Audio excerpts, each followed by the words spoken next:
Stingley Sr.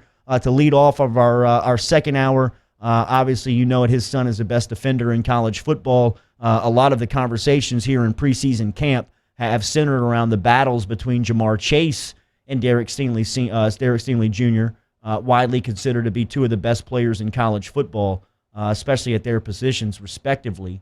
But the big news over the weekend was that Jamar Chase had opted out for his junior year. We welcome in Derek Stingley Sr. to the conversation here on this Tuesday morning. Good morning, Coach. How are you?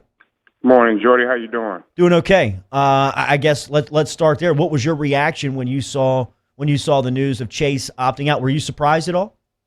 No, I was not surprised. You know, you have to look at the fact that, you know, he has to do what's best for himself. And just like his dad said, what's happening now in the world, not just college football, is a pandemic that you got so much uncertainty. Everything from this point right now, we don't know what's to come. We don't know what's to come next week, next month, even next year. So if Jamar chose to do what he thought was best, was to say, you know what, I just don't know what's going to come from all this. And the best thing for me to do is to forego this year and start preparing to where I know I can be healthy and ready for the upcoming combine, then we have to respect that. Mm-hmm. I respect it because I just put myself in the Chase's shoes. What will I do in this situation? Because it is a tough situation that we're dealing with. We started the year with two conferences shutting down. And then we got the three other Power Five that's still going, but then we had to push it back. And who's to say if we're even going to get all those 10 games in? Yeah. And what could happen from that? Jamar has done everything that he could do for the program of LSU. Yeah, he didn't single-handedly bring us a championship, but he was a major part of that championship, a major part. I look at Jamar like a son of mine, and it just upsets me on some of the things that these grown-ups were writing about because he chose to make a personal decision that some people would never, ever have to face in their life. You have all this life-changing, generational-type money sitting on a table, and you're asking a 19, 20-year-old to make a decision. But these grown-ups who sit back and just want to be entertained are upset because this young man chose to make a personal decision. Let's just say Jamar did get hurt in practice or a game. What would everybody would have said? Oh, he shouldn't have played this year. I don't know why he played. What was the purpose of it? Ohio State is not playing.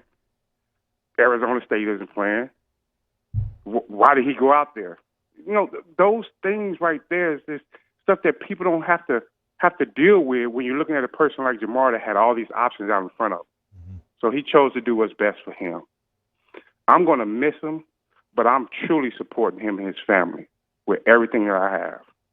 Well said. Derek Stingley Sr. joining us here Tuesday morning. I think another piece of information that you can give great insight to is Ryan Clark's relationship with not the program, but just players, because you're a tutor of defensive backs. You're a defensive backs coach for the Dunham School, and so is Clark. And Clark has a very well-respected off-season training program where he brings in not only high-end college players, high school players, but he's got pros out there working out with him. Can you give our listening audience an insight to the relationship that you share with Clark and kind of the knowledge you have with the relationship he has with the program?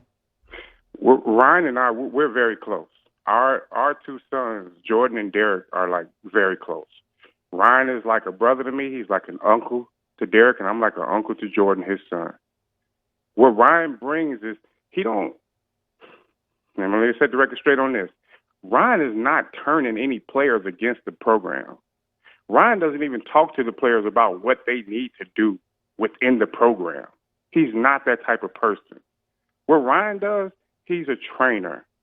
He does mentor these guys off the field on football stuff, on how to become a better player.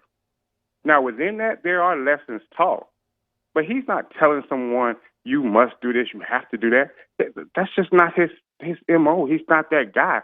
What you see on Twitter and things like that, that's part of his job, just to talk about things, just to talk about issues, to bring them out. And those are his opinions on those issues.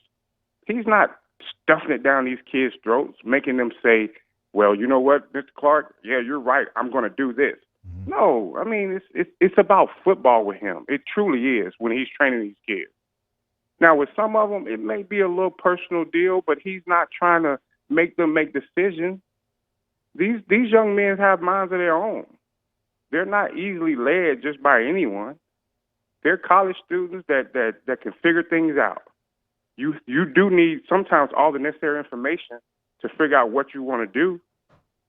I don't think any of them just take anything and just run with it and just say, yeah, I agree with that because he said it. I know my son isn't like that. My son is a thinker. He's going to take the good, the bad, and then figure it out and then put it out on whether he has to put it out on paper or whether he has to speak it out. He's going to form his own opinion on things. Ryan is a good guy. He always has been. I know people just going in at him thinking that he's totally against the program. He's not. He's not. He's a supporter just as well. What have you learned about your options, whether it be now or next year for Junior? Have you learned anything new in this time that we're in, this crazy time that we're in of athletics, of some options that you may have for, the only such a high-end player? The only option that I know that we have is just what every other NCAA football player has. Mm-hmm. We have the right to opt out, just to sit out this year if we're concerned about the coronavirus. But that don't mean that he has to. Derek is just a sophomore. He opts out. He has to come back for his junior year. Right. That he gets this year back regardless. So those are the only things that we know presently about what we can do. But Derek, he's not opting out. He's out there practicing. So, I mean, that's the only other thing that has come our way so far that's concrete that I can speak on. So we got the same options that all other NCAA football players have. Because of the COVID-19 situation, if we feel that there's a health issue, then we can sit this year out and come back to play at LSU. From somebody who knows this team, knows the roster, and knows the sport like you do, is LSU still a contender in 2020 without Jamar Chase and Tyler Shelvin? I mean, what Chase's production is going to be hard to replace. We know that. But I've seen some other guys out there that can not bring that same production, but you can plug in a few other guys that can also come with that same production.